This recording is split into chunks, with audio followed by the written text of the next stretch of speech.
Thank you so much, Deborah. Derry Holland and Jennifer Singer and Elvia Asensio. That will complete our first page.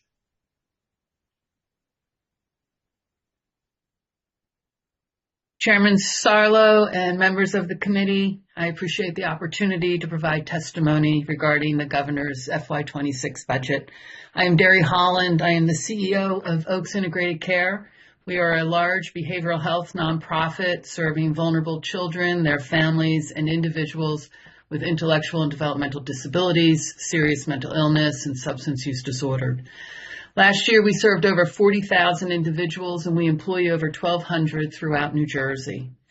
The individuals we serve in our community-based services, our CCBHCs, the Pledge to Connect program, our supportive housing services, and supervised housing for the IDD and SMI are striving to have a quality of life that allows for engagement in their community, access to education, employment, and health care.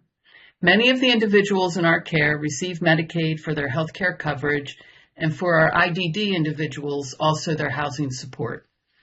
In January 2025, many of the community-based mental health and substance use services entered a managed Medicaid system. We are grateful for the partnership that we have with the Department of Human Services and other state partners who engaged with us during this very stressful time of change to our service delivery system.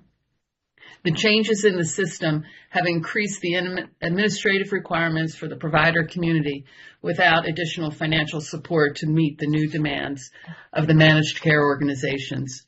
We ask that you support an 8% across-the-board increase to Medicaid rates to support providers in this new care delivery system. New Jersey has one of the lowest Medicaid rates in the country. The work we do is complicated, complex, compassionate, and critical. Our workforce deserves a competitive wage.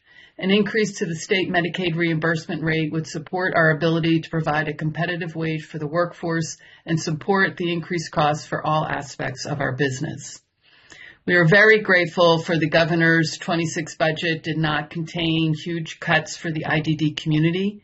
We ask for your support in maintaining what is included in the governor's budget for the IDD community, including the $18 million for a DSP wage increase and funding for 318 people to come off the residential waiting list.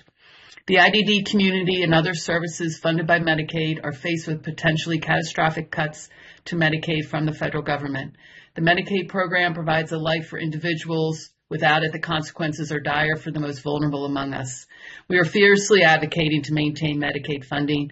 We must protect all New Jerseyans from real pain and suffering under such an enormous budget cut, including education, mental health services, and the many programs your constituents depend on. I've also submitted some written testimony with a little bit more detail. Thank you for your continued support to the most vulnerable residents of New Jersey, and your work makes a difference. Thank you. Thank you so much. Okay. We're going to